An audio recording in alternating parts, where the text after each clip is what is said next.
ਵਾਹਿਗੁਰੂ ਜੀ ਕਾ ਖਾਲਸਾ ਵਾਹਿਗੁਰੂ ਜੀ ਕੀ ਫਤਿਹ। ਮੈਂ ਤੁਹਾਡੀ ਹੋਸਟ ਨੀਰਮ ਕੌਰ ਤੇ ਮੈਂ ਟੀਵੀ 84 ਦੇ ਸਾਰੇ ਦਰਸ਼ਕਾਂ ਤੇ ਸਰੋਤਿਆਂ ਦਾ ਦਿਲੀ ਸਵਾਗਤ ਕਰਦੀ ਹਾਂ ਪ੍ਰੋਗਰਾਮ ਸੱਚੋ ਸੱਚ ਵਿੱਚ, ਜਿਹੜੇ ਇਸ ਪ੍ਰੋਗਰਾਮ ਨਾਲ ਦੇਸ਼ਾਂ ਵਿਦੇਸ਼ਾਂ ਤੋਂ ਜੁੜ ਚੁੱਕੇ ਨੇ। ਖਾਲਿਸਤਾਨ ਅਫੇਅਰ ਸੈਂਟਰ ਦੇ ਸੰਚਾਲਕ ਡਾਕਟਰ ਅਮਰਜੀਤ ਸਿੰਘ ਜੀ ਸਟੂਡੀਓ ਵਿੱਚ ਮੇਰੇ ਨਾਲ ਸ਼ਾਮਲ ਨੇ। ਆਓ ਨਾ ਮਿਲ ਕੇ ਅੱਜ ਦੀਆਂ ਵਿਚਾਰ ਚਰਚਾਵਾਂ ਕਰਦੇ ਹਾਂ। जी डॉक्टर साहब वाहिगुरू जी का खालसा वाहिगुरू जी की फतेह। जी डॉक्टर साहब जी आनू प्रोग्राम सचो सच विच बहुत मेहरबानी जी। डॉक्टर साहब आज 26 फरवरी 2018 15 फग्गण नानकशाही संमत 549 ਦਾ ਦਿਨ ਹੈ ਤੇ ਡਾਕਟਰ ਸਾਹਿਬ ਪ੍ਰੋਗਰਾਮ ਸ਼ੁਰੂ ਕਰਨ ਤੋਂ ਪਹਿਲਾਂ ਅਸੀਂ ਆਪਣੇ ਦਰਸ਼ਕਾਂ ਤੇ ਸਰੋਤਿਆਂ ਨੂੰ ਹਮੇਸ਼ਾ ਇਸ ਤਰ੍ਹਾਂ ਦੱਸੀਏ ਵਿਊਅਰਸ, ਜੇ ਤੁਸੀਂ ਹੱਕ ਸੱਚ ਇਨਸਾਫ ਤੇ ਪੈਰਾ ਦਿਨ ਦਾ ਇੱਕੋ ਇੱਕ ਚੈਨਲ ਟੀਵੀ 84 ਨੂੰ ਦੇਖਣਾ ਚਾਹੁੰਦੇ ਹੋ ਤਾਂ ਤੁਸੀਂ ਦੇਖ ਸਕਦੇ ਹੋ ਸਪੈਕਟਰਮ ਕੇਬਲ, ਆਰਸੀਨ cable, Bell 5 cable in Canada, roku, Jadoo box, ਸ਼ਾਵਾ, ਫੇਸਬੁੱਕ, ਗਲੋਬਲ ਸੀਪੀਐਨ ਦੀ ਐਪ ਰਾਹੀਂ, ਟੀਵੀ 84 ਦੀ ਐਪ ਰਾਹੀਂ, online streaming and IP box ਤੇ ਤੁਸੀਂ ਟੀਵੀ 84 ਨੂੰ ਦੇਖ ਸਕਦੇ ਹੋ।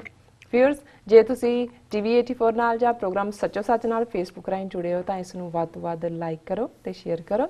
ਸ਼ੁਕਰੀਆ ਜੀ। ਡਾਕਟਰ ਸਾਹਿਬ ਪ੍ਰੋਗਰਾਮ ਸ਼ੁਰੂ ਕਰਨ ਤੋਂ ਪਹਿਲਾਂ ਅਸੀਂ ਆਪਣੇ ਦਰਸ਼ਕਾਂ ਦੇ ਸਰੋਤਿਆਂ ਨਾਲ ਸਾਂਝ ਪਾ ਦਈਏ ਕਿ ਜਿਸ ਤਰ੍ਹਾਂ ਕਿ ਆਪਾਂ ਪਿਛਲੇ ਫਰਾਈਡੇ ਜੋ ਪ੍ਰੋਗਰਾਮ ਕੀਤਾ ਸੀ ਉਸ ਦੇ ਵਿੱਚ ਜਿਹੜੇ ਦੋ ਸੈਗਮੈਂਟ ਸੀ। ਜਿਹੜੇ ਪਹਿਲੇ ਸੈਗਮੈਂਟ ਵਿੱਚ ਜਿਸ ਤਰ੍ਹਾਂ ਕਿ ਕੈਨੇਡਾ ਦੇ ਪ੍ਰਧਾਨ ਮੰਤਰੀ ਜਸਟਿਨ ਟਰੂਡੋ ਦੀ ਜੋ ਭਾਰਤ ਦੀ ਵਿਜ਼ਿਟ ਸੀ ਉਸ ਉੱਪਰ ਆਪਾਂ ਕਾਫੀ ਸੈਗਮੈਂਟ ਕਰ ਚੁੱਕੇ ਹਾਂ ਤੇ ਉਸ ਉੱਪਰ ਜਿਸ ਤਰ੍ਹਾਂ ਕਿ ਤੁਸੀਂ ਆਪਣੇ ਬਹੁਤ ਹੀ ਵਧੀਆ ਵਿਚਾਰ ਦਿੱਤੇ ਨੇ ਤੇ ਇਹਨਾਂ ਸਾਰੇ ਸੈਗਮੈਂਟਸ ਨੂੰ ਸਾਨੂੰ ਸਾਡੇ ਦਰਸ਼ਕਾਂ ਵੱਲੋਂ ਬਹੁਤ ਹੀ ਸਰਾਇਆ ਗਿਆ। ਕਾਫੀ ਵੱਡਾ ਹੰਗਾਰਾ ਮਿਲਿਆ ਸਾਡੇ ਇਸ ਉੱਪਰ। ਸਾਡੇ ਕੋਲ ਵਿਊਜ਼ ਆਏ ਨੇ ਜਿਹੜਾ ਪਹਿਲਾ ਸੈਗਮੈਂਟ ਸੀ ਉਸ ਵਿੱਚ ਜਿਹੜੇ ਸਾਡੇ ਕੋਲ ਆਏ ਨੇ ਵਿਊਜ਼ 14.9K ਜੀ ਐਂਡ ਕਮੈਂਟਸ ਨੇ 106 ਐਂਡ ਸ਼ੇਅਰਸ ਨੇ 218 ਐਂਡ ਦੂਸਰੇ ਜੋ ਬਰਖਾ ਦੱਤ ਜਿਹੜੇ ਹੋਰ ਪੱਤਰਕਾਰ ਸੀ ਉਹਨਾਂ ਨੇ ਜੋ ਜਸਟਿਨ ਟਰੂਡੋ ਦੀ ਜਿਹੜੀ ਭਾਰਤ ਦੀ ਵਿਜ਼ਿਟ ਸੀ ਉਸ ਉੱਪਰ ਝੂਠੇ ਜੋ ਆਰਟੀਕਲ ਲਿਖੇ ਨੇ ਉਸ ਉੱਪਰ ਤੁਸੀਂ ਆਪਣੇ ਵਿਚਾਰ ਦਿੱਤੇ ਸੀ ਜਿਸ ਨੂੰ ਕਿ ਸਾਡੇ ਦਰਸ਼ਕਾਂ ਵੱਲੋਂ ਬਹੁਤ ਜ਼ਿਆਦਾ ਸਰਾਹਿਆ ਗਿਆ।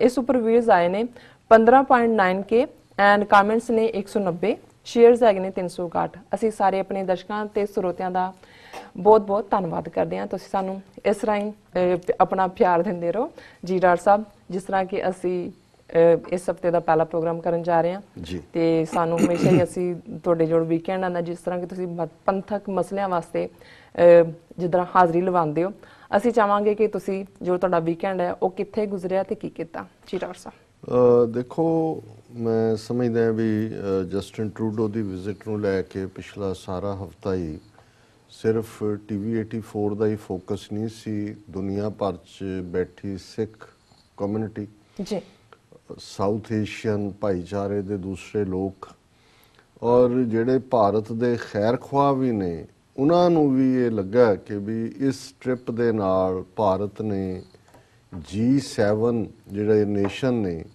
7 ਮੁਲਕਾਂ 'ਚ ਕੈਨੇਡਾ ਜਿਹੜਾ ਇੱਕ ਹਿਊਮਨ ਰਾਈਟਸ ਔਰ ਡੈਮੋਕ੍ਰੇਸੀ ਕਰਕੇ ਜਾਣਿਆ ਜਾਂਦਾ ਜੀ, ਭਾਵੇਂ ਉਹਦੀ ਆਬਾਦੀ ਕੈਲੀਫੋਰਨੀਆ ਦੀ ਆਬਾਦੀ ਜਿੰਨੀ ਹੈ 3.5 ਕਰੋੜ ਉੱਥੇ ਲੋਕ ਰਹਿੰਦੇ ਨੇ, ਪਰ ਕੈਨੇਡਾ ਦੀ ਜਿਹੜੀ ਕੁੱਲ GDP ਹੈ ਉਹ ਭਾਰਤ ਜਿੱਥੇ 1,300,000,000 ਲੋਕ ਰਹਿੰਦੇ ਨੇ ਲਗਭਗ ਉਹਦੇ ਬਰਾਬਰ ਹੈ। ਔਰ ਕੈਨੇਡਾ ਹੀ ਉਹ ਮੁਲਕ ਸੀ ਜਿਹਨੇ ਭਾਰਤ ਨੂੰ ਹਾਰਡ ਵਾਟਰ ਦੇ ਲਈ ਜਿਹੜਾ ਪਹਿਲਾ ਪਲਾਂਟ ਲਾਇਆ ਸੀ ਔਰ ਉਸ ਨੂੰ ਹੀ ਭਾਰਤ ਨੇ ਮਿਸਯੂਜ਼ ਕਰਕੇ 1974 ਦੇ ਵਿੱਚ ਪਹਿਲੀ ਵਾਰ ਜਦੋਂ ਪੋਖਰਾਨ ਬੰਬ ਧਮਾਕੇ ਕੀਤੇ, ਐਟਮ ਪਾਵਰ ਹੋਣ ਦਾ ਇੰਦਰਾ ਗਾਂਧੀ ਨੇ ਆਪਣਾ ਜਿਹੜਾ ਐਲਾਨ ਕੀਤਾ ਜੀ, ਸੋ ਉਦੋਂ ਤੋਂ ਹੀ ਕੈਨੇਡਾ ਦੇ ਨਾਲ ਜਿਹੜਾ ਹੈ ਉਹ ਕਾਫੀ ਪਹਿਲਾਂ ਬਿਟਰਨੈਸ ਰਹੀ। ਪਰ ਫਿਰ ਕਿਉਂਕਿ ਕੈਨੇਡਾ ਦੇ ਵਿੱਚ ਵੱਡੀ ਗਿਣਤੀ 'ਚ ਇਕੱਲੇ ਸਿੱਖ ਨਹੀਂ ਰਹਿੰਦੇ, ਭਾਰਤੀ ਮੂਲ ਦੇ ਦੂਸਰੇ ਲੋਕ ਵੀ ਨੇ ਔਰ ਫਿਰ ਉਹ ਸੰਬੰਧ ਜਿਹੜੇ ਨੇ ਉਹ ਨਾਰਮਲ ਸਿਵਲ ਚਲੇ ਗਏ ਸੀ ਜੀ। ਲੇਕਿਨ ਫਿਰ ਅਸੀਂ ਦੇਖਦੇ ਹਾਂ ਕਿ 80ਵਿਆਂ ਦੇ ਵਿੱਚ ਜਿਸ ਤਰੀਕੇ ਨਾਲ ਭਾਰਤੀ ਖੁਫੀਆ ਏਜੰਸੀਆਂ ਨੇ ਕੈਨੇਡਾ ਦੇ ਵਿੱਚ ਆਪਣੀ ਦਖਲਅੰਦਾਜ਼ੀ ਕੀਤੀ ਹੈ, ਜੂਨ 84 ਤੋਂ ਪਹਿਲਾਂ ਹੀ ਇਹਨਾਂ ਦਾ ਇਹ ਪਾਰਟ ਸ਼ੁਰੂ ਹੋ ਗਿਆ ਸੀ। ਉਸ ਦੇ ਨਤੀਜੇ ਵਜੋਂ ਕੈਨੇਡਾ ਦੇ ਗੁਰਦੁਆਰਿਆਂ ਦੇ ਵਿੱਚ ਇਹਨਾਂ ਦੀ ਦਖਲਅੰਦਾਜ਼ੀ, ਹਿੰਸਕ ਘਟਨਾਵਾਂ ਔਰ ਸਭ ਤੋਂ ਬਦਤਰ ਘਟਨਾ ਏਅਰ ਇੰਡੀਆ ਦਾ ਹਾਦਸਾ ਜਿਹਦੇ 'ਚ 332 ਬੇਗੁਨਾਹ ਮੁਸਾਫਰ ਔਰ ਪਾਇਲਟ ਸਮੇਤ ਜਿਹੜਾ ਹਵਾਈ ਕਰੂ ਹੁੰਦਾ ਹੈ ਉਹ ਮਾਰੇ ਗਏ ਸੀ। ਪਰ ਇਹਨਾਂ ਦੀ ਦਖਲਅੰਦਾਜ਼ੀ ਬਰਾਬਰ ਜਾਰੀ ਰਹੀ। ਫਿਰ ਇਹਨਾਂ ਨੇ ਜਦੋਂ 1998 'ਚ ਦੁਬਾਰਾ ਵਾਜਪਾਈ ਦੀ ਸਰਕਾਰ ਵੇਲੇ ਜਿਹੜੇ ਨੇ ਪੋਖਰਾਨ 2 ਦੇ ਥੱਲੇ 5 ਹੋਰ ਧਮਾਕੇ ਕੀਤੇ। ਫਿਰ ਕੈਨੇਡਾ, ਕਿਉਂਕਿ ਕੈਨੇਡਾ ਦੇ ਕੋਲ ਕੋਈ ਖੁਦ ਉਹ ਨਿਊਕਲੀਅਰ ਪਾਵਰ ਨਹੀਂ ਹੈ, ਕੈਨੇਡਾ ਦੁਨੀਆ ਦੀ ਹੈਲਪ ਕਰਦਾ ਹੈ ਬਹੁਤ ਸਾਰੇ ਹਿਊਮੈਨਿਟੇਰੀਅਨ ਇਸ਼ੂਜ਼ ਤੇ ਪਰ ਇਹਨਾਂ ਦੀ ਇਹ ਕੰਸਿਸਟੈਂਟ ਪਾਲਿਸੀ ਰਹੀ ਹੈ। ਔਰ ਪਹਿਲੇ ਜਦੋਂ ਇਹਨਾਂ ਨੇ ਧਮਾਕਾ ਕੀਤਾ ਉਦੋਂ ਤਾਂ ਉਹਨਾਂ ਨੇ ਜਿਹੜਾ ਕਿਸੇ ਹੋਰ ਪਰਪਸ ਲਈ ਉਹਨਾਂ ਨੇ ਪਲਾਂਟ ਲਾਇਆ ਸੀ ਹਾਰਡ ਵਾਟਰ ਲਈ, ਉਹਨੂੰ ਹੀ ਉਹਨਾਂ ਨੇ ਮਿਸਯੂਜ਼ ਕੀਤਾ ਸੀ। ਪਰ ਕੈਨੇਡਾ ਦੇ ਨਾਲ ਭਾਰਤ ਦੇ ਸੰਬੰਧ ਜਿਹੜੇ ਨੇ ਉਹ ਬੇਸ਼ੱਕ ਲਵ ਐਂਡ ਹੇਟ ਰਿਲੇਸ਼ਨਸ਼ਿਪ ਵਾਲਾ ਪਾਰਟ ਥੋੜਾ ਬਹੁਤ ਰਿਹਾ, ਪਰ ਜਿਸ ਲੋਐਸਟ ਐਬ ਤੇ ਅੱਜ ਇਸ ਸਾਰੇ ਦੌਰੇ ਦੇ ਦੌਰਾਨ ਬੜਾ ਡੈਲੀਬਰੇਟ ਤਰੀਕੇ ਦੇ ਨਾਲ ਇਹਨੂੰ ਸਿੱਖ ਇਸ਼ੂ ਹੀ ਨਹੀਂ ਖਾਲਿਸਤਾਨ ਇਸ਼ੂ ਬਣਾ ਕੇ ਫਿਰ ਖਾਲਿਸਤਾਨ ਦੇ ਸਿੱਖਾਂ ਨੂੰ ਸਾਰੇ ਕੈਨੇਡੀਅਨਸ ਸਿੱਖਾਂ ਨਾਲ ਜੋੜ ਕੇ ਔਰ ਉਹਦੇ 'ਚ ਈਵਨ ਜਸਟਿਨ ਟਰੂਡੋ ਨੂੰ ਵੀ ਖੁਦ ਖਾਲਿਸਤਾਨੀ ਬਣਾ ਕੇ ਔਰ ਉਹਦੇ ਮਿਨਿਸਟਰਾਂ ਨੂੰ ਖਾਲਿਸਤਾਨੀ ਬਣਾ ਕੇ ਜੋ ਇਹਨਾਂ ਨੇ ਪੋਪ ਲੀਲਾ ਬਣਾਉਣ ਦੀ ਕੋਸ਼ਿਸ਼ ਕੀਤੀ, ਉਹ ਸਾਰਾ ਕੁਝ ਇਹਨਾਂ ਦੇ ਸਿਰ ਤੇ ਡਿੱਗ ਪਿਆ। ਪਰ ਉਹਦੀ ਗੱਲ ਮੈਂ ਇਸੇ ਟੌਪਿਕ 'ਚ ਅਸੀਂ ਅਜੇ ਕਿਉਂਕਿ ਇਸ ਸਾਰੇ ਇਸ਼ੂ ਦੇ ਇੰਨੇ ਕੁ ਆਸਪੈਕਟ ਸਾਹਮਣੇ ਆ ਰਹੇ ਨੇ, ਕੁਛ ਤਾਂ ਨਾਲ ਚੱਲਦੇ ਰਹੇ ਸਾਹਮਣੇ ਆਏ। ਕਿਸੇ ਨੇ ਉਹਨੂੰ ਇਹ ਕਿਹਾ ਕਿ ਟ੍ਰਿਪ ਫੇਲ ਹੋਇਆ, ਕਿਸੇ ਨੇ ਕਿਹਾ ਇੰਡੀਆ ਫੇਲ ਹੋਇਆ, ਪਰ ਜਿਹੜੀਆਂ ਅੰਦਰੂਨੀ ਸਟੋਰੀਜ਼ ਹੁੰਦੀਆਂ ਉਹ ਉਦੋਂ ਹੀ ਹੁੰਦੀਆਂ ਜਦੋਂ ਕਰੰਟ ਦੀ ਡਸਟ ਜਿਹੜੀ ਹੈ ਉਹ ਸੈਟਲ ਹੋ ਜਾਂਦੀ ਹੈ। ਸੋ ਉਸ ਨੂੰ ਅਸੀਂ ਅੱਜ ਦੇ ਜਿਹੜਾ ਪਹਿਲਾ ਸਾਡਾ ਸਬਜੈਕਟ ਹੀ ਇਹ ਹੈ ਕਿ ਵੀ ਇਨਫੈਕਟ ਜਦੋਂ ਅਸੀਂ ਕੋਈ ਵੀ ਚੀਜ਼ ਜਿਹੜਾ ਚੱਲ ਰਿਹਾ ਹੁੰਦਾ ਹੈ ਟਿਟ ਫॉर ਟੈਟ ਵੀ ਜਿਹਨੂੰ ਕਹਿੰਦੇ ਨੇ ਤੇ ਉਹਦੇ ਚੋਂ ਇੱਕ ਟਰਮ ਨਿਕਲਦੀ ਹੈ ਕਿ ਪਾਰਟਿੰਗ ਸ਼ਾਟ, ਕਿ ਵੀ ਇਨ ਦਾ ਐਂਡ ਪਾਰਟਿੰਗ ਸ਼ਾਟ ਕਿਹਦਾ ਗੇਮ ਖੇਡ ਰਹੇ ਸੀ ਕੈਨੇਡੀਅਨਸ ਆਪਣੀ ਗੇਮ ਤੇ ਸੀ, ਇੰਡੀਆ ਦੀ ਨੈਫੇਰੀਅਸ ਗੇਮ ਸੀ ਏਜੰਸੀਆਂ ਦੀ, ਪਰ ਜਸਟਿਨ ਟਰੂਡੋ ਨੇ ਇਸ ਗੇਮ ਨੂੰ ਕਿੰਨੀ ਚੰਗੀ ਤਰ੍ਹਾਂ ਸਮਝਿਆ ਔਰ ਉਹਨੇ ਪਾਰਟਿੰਗ ਸ਼ਾਟ ਕੀ ਦਿੱਤਾ ਇਹ ਅਜੇ ਮੈਂ ਰੱਖਦਾ। ਪਰ ਇਸ ਤੋਂ ਪਹਿਲਾਂ ਤੁਸੀਂ ਵੀਕਐਂਡ ਦੀ ਗੱਲ ਕੀਤੀ ਕਿਉਂਕਿ ਇਹਨੂੰ ਇੰਨੀ ਵੀ ਜਾਣਕਾਰੀ ਮੁੱਢਲੇ ਤੌਰ ਤੇ ਮੈਂ ਇਸ ਲਈ ਦਿੱਤੀ ਕਿਉਂਕਿ ਜਿਹੜਾ ਮੁੱਖ ਸਮਾਗਮ ਕੱਲ ਹੋਇਆ ਰਿਚਮੰਡ ਦੇ ਏਰੀਆ ਦੇ ਵਿੱਚ ਹੀ ਗੋਲਡਨ ਟੈਰੇਸ ਦੇ ਵੱਡੇ ਹਾਲ 'ਚ ਜਿੱਥੇ 400-500 ਦੇ ਕਰੀਬ ਜਿਹੜੇ ਰਿਪਰੈਜ਼ੈਂਟੇਟਿਵ ਸੀ ਟਰਾਈ ਸਟੇਟ ਦੇ ਨਹੀਂ, even Toronto, Chicago, Virginia, Maryland, ਸਾਡੇ ਪੇਕਿਆਂ ਤੋਂ ਸਾਰੇ ਪਾਸਿਓਂ ਜਿਹੜੇ ਨੇ ਦੂਰ ਦਰਾਡਿਓਂ ਜਿਹੜੇ ਨੇ ਨੁਮਾਇੰਦੇ ਔਰ ਸਿੱਖ ਸੰਗਤਾਂ ਪਹੁੰਚੀਆਂ ਹੋਈਆਂ ਸੀ। ਔਰ ਉਸ ਸਾਰੇ ਸਮਾਗਮ ਦੇ ਉੱਤੇ ਵੀ ਜਿਹੜੀ ਗੱਲ ਹਾਵੀ ਸੀ ਉਹ ਜਸਟਿਨ ਟਰੂਡੋ ਦੀ ਫੇਰੀ ਦੇ ਪ੍ਰਭਾਵ ਥੱਲੇ, ਹਾਲਾਂਕਿ ਜ਼ਾਹਰਾ ਤੌਰ ਦੇ ਉੱਤੇ ਇਹ ਸਿੱਖਸ ਫॉर ਜਸਟਿਸ ਵੱਲੋਂ ਰੱਖਿਆ ਗਿਆ ਰੈਫਰੈਂਡਮ 2020 ਨਾਲ ਸੰਬੰਧਿਤ ਸਮਾਗਮ ਸੀ ਕਿਉਂਕਿ ਆਲਮੋਸਟ 2018 ਆ ਗਏ ਔਰ ਬਹੁਤ ਸਾਰੇ ਸਵਾਲ ਚੁੱਕੇ ਜਾਂਦੇ ਨੇ ਕਿ ਵੀ ਕਿਵੇਂ ਹੋਏਗਾ, ਭਾਰਤ 'ਚ ਕੋਈ ਕਰਨ ਦੇਗਾ ਕਿ ਨਹੀਂ ਹੋਏਗਾ, ਉਸ ਨੂੰ ਦੀ ਕਾਮਯਾਬੀ ਕਿਵੇਂ ਹੋਏਗੀ ਔਰ ਇਹ ਸਾਰੇ ਦੇ ਦੂਜੇ ਆਸਪੈਕਟ ਕੀ ਨੇ, ਵੋਟਾਂ ਕਿਵੇਂ ਪੈਣਗੀਆਂ ਔਰ ਇਹ ਸਾਰਾ ਕਿਵੇਂ ਹੋਏਗਾ। ਔਰ ਅਸੀਂ ਉਹਨਾਂ ਸਾਰੇ ਦਰਸ਼ਕਾਂ ਦਾ ਵੀ ਸ਼ੁਕਰੀਆ ਅਦਾ ਕਰਦੇ ਹਾਂ ਜਿਨ੍ਹਾਂ ਨੇ ਕੱਲ ਦੇ ਪ੍ਰੋਗਰਾਮ ਨੂੰ, ਕਿਉਂਕਿ ਇਹ ਸਾਡੇ ਚੈਨਲ ਵੱਲੋਂ ਲਾਈਵ ਪ੍ਰੋਗਰਾਮ ਉਸ ਹਾਲ 'ਚੋਂ ਹੀ ਬ੍ਰੌਡਕਾਸਟ ਕੀਤਾ ਗਿਆ ਲਗਭਗ 2.5 ਘੰਟੇ ਤੋਂ ਜ਼ਿਆਦਾ ਦਾ ਸਮਾਂ, ਔਰ ਜਿੱਥੇ ਇਸ ਦੇ ਰਾਹੀਂ ਉੱਥੇ ਬੈਠਿਆਂ ਨੇ ਉਹਨਾਂ ਸਾਰੇ ਆਸਪੈਕਟਸ ਨੂੰ ਦੇਖਿਆ, ਉੱਥੇ ਲੱਖਾਂ ਲੋਕਾਂ ਤੱਕ, ਕਿਉਂਕਿ ਦੂਸਰੇ ਟੀਵੀ ਚੈਨਲ ਵੀ ਜਿਹੜੇ ਨੇ ਇੱਕ ਦੋ ਉਸ ਨੂੰ ਲਾਈਵ ਕਵਰ ਕਰ ਰਹੇ ਸੀ ਔਰ ਉਹਨਾਂ ਦੀ ਆਪਣੀ ਫੇਸਬੁੱਕ ਤੇ ਵੀ ਲਾਈਵ ਚੱਲ ਰਿਹਾ ਸੀ ਸਿੱਖਸ ਫॉर ਜਸਟਿਸ, ਪਰ ਉਹਨੂੰ ਬਹੁਤ ਜਲਦੀ ਸਟਾਪ ਕਰ ਦਿੱਤਾ ਗਿਆ ਫੇਸਬੁੱਕ ਤੋਂ, ਜਿਹੜਾ ਪਾਸੇ ਕਰ ਦਿੱਤਾ ਗਿਆ। ਲੇਕਿਨ ਇਹਦੇ ਬਾਵਜੂਦ ਅਸੀਂ ਸਮਝਦੇ ਹਾਂ ਕਿ ਇਹ ਮੈਸੇਜ ਗੈਟ ਅਕ੍ਰੋਸ ਹੋਇਆ ਔਰ ਦਰਸ਼ਕ ਸਕਰੀਨ ਤੇ ਦੇਖ ਸਕਦੇ ਨੇ ਪਿਕਚਰਸ ਕਿ ਕਿਵੇਂ ਕਿੰਨਾ ਭਰਵਾਂ ਹੁੰਗਾਰਾ ਸੀ ਔਰ ਜ਼ਾਹਰ ਹੈ ਕਿ ਬੜੇ ਚੰਗੇ ਢੰਗ ਨਾਲ ਇਹ ਆਰਗੇਨਾਈਜ਼ ਕੀਤਾ ਗਿਆ ਸਮਾਗਮ ਸੀ। ਗੁਰਪਤਵੰਤ ਸਿੰਘ ਪੰਨੂ ਤਾਂ ਜਿਹੜੇ ਮੌਕੇ ਤੇ ਨਹੀਂ ਆ ਸਕੇ, ਕਿਸੇ ਸਿੱਖ ਯੰਗਸਟਰ ਦੇ ਕੇਸ ਲਈ ਫਲਾਈ ਕਰਕੇ ਉਹ ਦੂਸਰੇ ਮੁਲਕ 'ਚ ਸਨ, ਉੱਥੋਂ ਉਹਨਾਂ ਨੇ ਵੀਡੀਓ ਕਾਨਫਰੰਸਿੰਗ ਲਈ ਰਾਹੀਂ ਜਿਹੜੀ ਆਪਣੀ ਹਾਜ਼ਰੀ ਲਵਾਈ ਔਰ ਮੁੱਖ ਤੌਰ ਤੇ ਉਹਨਾਂ ਦੇ ਜਿਹੜੇ ਪ੍ਰੈਜ਼ੈਂਟਰ ਸਨ ਉਹ ਜਤਿੰਦਰ ਸਿੰਘ ਗਰੇਵਾਲ ਟੋਰਾਂਟੋ ਤੋਂ, ਔਰ ਉਹਨਾਂ ਨੇ ਸਲਾਈਡ ਸ਼ੋਅ ਦੇ ਰਾਹੀਂ ਜਿਹੜੇ ਸਵਾਲ ਮੁੱਢਲੇ ਤੌਰ ਤੇ ਪੁੱਛੇ ਜਾਂਦੇ ਨੇ ਉਹਨਾਂ ਨੇ ਜਿਹੜਾ ਬਾਖੂਬੀ ਉਸ ਦੇ ਜਵਾਬ ਦਿੱਤੇ। ਹਾਲਾਂ ਹਮੇਸ਼ਾ ਹੀ ਜਿਹੜਾ ਮੈਂ ਸਮਝਦਾ ਵੀ ਇਸ ਦੇ ਉੱਤੇ ਚਰਚਾ ਹੋਣੀ ਜ਼ਰੂਰੀ ਹੈ ਔਰ ਉਹਨਾਂ ਨੇ ਜਿਹੜਾ ਹੁਣ ਤੱਕ ਇੱਕ ਪ੍ਰਭਾਵ ਸੀ ਕਿ ਕੋਈ ਦੱਸਦੇ ਪੁੱਛਦੇ ਨਹੀਂ ਜਾਂ ਕਿ ਉਹਨਾਂ ਨੇ ਓਪਨ ਵੀ ਕੀਤਾ ਫੋਰਮ ਨੂੰ ਕੁਐਸਚਨ ਆਨਸਰਸ ਦੇ ਲਈ ਵੀ ਕਿ ਵੀ ਦੱਸੋ ਤੁਹਾਡੇ ਕੀ ਕੰਸਰਨ ਹੈ। ਸੋ ਮੈਨੂੰ ਵੀ ਉਹਨਾਂ ਨੇ ਮਾਣ ਦਿੱਤਾ ਕਿਉਂਕਿ ਕੋਈ ਉਹਦੇ 'ਚ ਸਟਿੰਗ ਆਫ ਸਪੀਕਰਸ ਨਹੀਂ ਸਨ, ਸਿਰਫ ਤੇ ਸਿਰਫ ਜਤਿੰਦਰ ਸਿੰਘ ਔਰ ਮੈਨੂੰ ਉਹਨਾਂ ਨੇ ਕਨਕਲੂਜਨ ਦੇ ਵਿੱਚ ਜਿਹੜਾ ਉਹਨਾਂ ਦੀ ਸਲਾਈਡ ਸ਼ੋ ਪ੍ਰੈਜੈਂਟੇਸ਼ਨ ਤੋਂ ਬਾਅਦ ਬੋਲਣ ਲਈ ਕਿਹਾ। ਔਰ ਮੈਂ ਕਿਉਂਕਿ ਪਹਿਲੇ ਦਿਨ ਤੋਂ ਹੀ ਇਹ ਅਪਰੋਚ ਕਰ ਲਈ ਸਿੱਖਸ ਫਾਰ ਜਸਟਿਸ ਪ੍ਰਤੀ ਨਹੀਂ, ਮੇਰੀ ਹਰ ਜਥੇਬੰਦੀ ਪ੍ਰਤੀ ਇਹ ਅਪਰੋਚ ਹੈ। ਔਰ ਮੈਂ ਆਪਣੀ ਬਰੀਫ ਪ੍ਰੈਜੈਂਟੇਸ਼ਨ ਦੇ ਵਿੱਚ ਵੀ ਕਿਹਾ ਕਿ ਸਾਡੇ ਗੁਰੂ ਸਾਹਿਬ ਨੇ ਸਾਨੂੰ ਦਿਸ਼ਾ ਨਿਰਦੇਸ਼ ਦਿੱਤਾ ਹੋਇਆ ਹੈ, ਸਾਂਝ ਕੀਚੈ ਗੁਣਾ ਕੇਰੀ ਛੋੜ ਅਵਗੁਣ ਚੱਲੀਏ, ਕਿ ਵੀ ਸਾਡੀ ਸਾਂਝ ਗੁਣਾ ਦੀ ਹੋਣੀ ਚਾਹੀਦੀ ਹੈ। ਔਰ ਅੱਜ ਜਦੋਂ ਬਹੁਤ ਵਾਰ ਸਾਡੇ ਕਈ ਵੀਰ ਭੈਣਾਂ ਵੀ ਪੁੱਛਣਗੇ ਜੀ ਇੱਕ ਲੀਡਰ ਨਹੀਂ ਹੈ, ਕਿਹਦੇ ਮਗਰ ਲੱਗੀਏ, ਕਿਹਦੇ ਪਿੱਛੇ ਲੱਗੀਏ, ਜਿਹਦੇ ਪਿੱਛੇ ਲੱਗਦੇ ਆ ਕੋਈ ਗੱਲ ਨਿਕਲ ਆਉਂਦੀ ਹੈ, ਤੇ ਮੇਰਾ ਇਹ ਕਹਿਣਾ ਹੁੰਦਾ ਕਿ ਦੇਖੋ ਇਨਸਾਨ ਗਲਤੀਆਂ ਵੀ ਕਰਦਾ ਹੈ, ਜਿਹੜਾ ਕੰਮ ਕਰਦਾ ਹੈ ਉਹੀ ਗਲਤੀ ਕਰਦਾ। ਤੁਸੀਂ ਗੁਣਾ ਦੀ ਸਾਂਝ ਕਰੋ। ਗੁਰੂ ਸਾਹਿਬ ਨੇ ਦੱਸਿਆ ਜਿਹੜਾ ਕੰਮ ਤੁਹਾਨੂੰ ਚੰਗਾ ਲੱਗਦਾ ਹੈ, ਦੇਖਦਾ ਹੈ, ਤੁਹਾਨੂੰ ਲੱਗਦਾ ਹੈ ਕਿ ਭਾਈ ਇਹ ਪੰਥ ਦੇ ਭਲੇ 'ਚ ਹੈ, ਕੋਈ ਕਰ ਰਿਹਾ, ਨੋ ਮੈਟਰ ਉਹਦੇ ਕੀ ਲੇਬਲ ਲੱਗਾ ਹੋਇਆ ਹੈ, ਉਸ ਦੇ ਨਾਲ ਖਲੋਵੋ।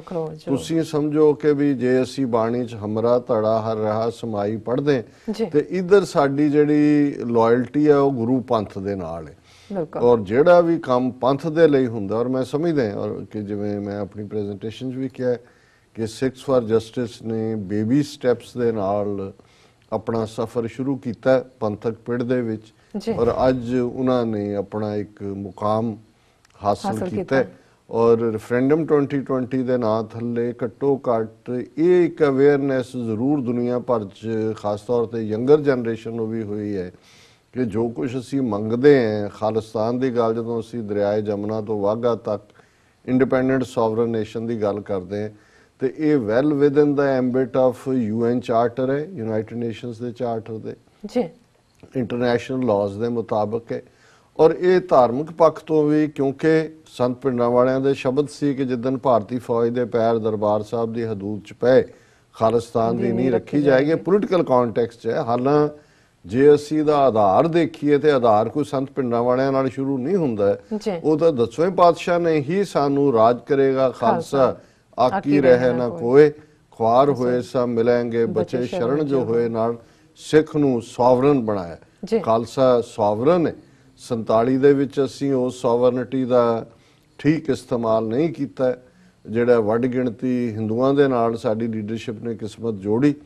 ਔਰ ਇਹ 70-71 ਸਾਲ ਦੇ ਤਜਰਬੇ ਨੇ ਸਾਨੂੰ ਦੱਸ ਦਿੱਤਾ ਕਿ ਗੁਲਾਮੀ ਕਿਹਨੂੰ ਕਹਿੰਦੇ ਨੇ। ਔਰ 37 ਸਾਲ 47 ਤੋਂ 84 ਤੱਕ ਸ਼ਾਂਤਮਈ ਤਰੀਕੇ ਨਾਲ ਕੋਸ਼ਿਸ਼ ਸੀ ਕਿ ਉਸ ਸਿਸਟਮ ਦੇ ਵਿੱਚ ਰਹਿੰਦੇ ਆ ਜਿਹੜੇ ਸਾਡੇ ਨਾਲ ਕੀਤੇ ਇਕਰਾਰ ਨੇ ਉਹਨਾਂ ਨੂੰ ਹਕੂਮਤ ਪੂਰੀਆਂ ਕਰੇ। ਪਰ ਇਹ ਗੱਲ ਕਿਉਂਕਿ ਧਰਮ ਯੁੱਧ ਮੋਰਚਾ ਇਸ ਸਾਰੀ 37 ਸਾਲ ਦੀ ਸ਼ਾਂਤਮਈ ਲੜਾਈ ਦੀ ਸਿਖਰ ਸੀ।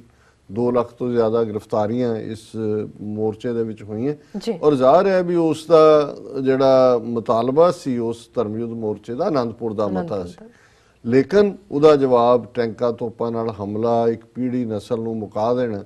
ਔਰ ਸੰਤ ਪਿੰਡਾਂ ਵਾਲਿਆਂ ਨੇ ਇਸ ਨੂੰ ਪ੍ਰੀ ਸੀ ਕੀਤਾ ਹੋਇਆ ਸੀ ਵੀ ਡਾਇਰੈਕਸ਼ਨ ਕੀ ਹੋਏਗੀ। ਔਰ ਉਹਨਾਂ ਨੇ ਕਿਹਾ ਸੀ ਕਿ ਵੀ ਜਿਸ ਦਿਨ ਫਿਰ ਫੌਜ ਦੇ ਪੈਰ ਦਰਬਾਰ ਸਾਹਿਬ ਦੀ ਹਦੂਦ 'ਚ ਪਏ ਖਾਲਿਸਤਾਨ ਦੀ ਨੀਂਹ ਰੱਖੀ ਜਾਏਗੀ।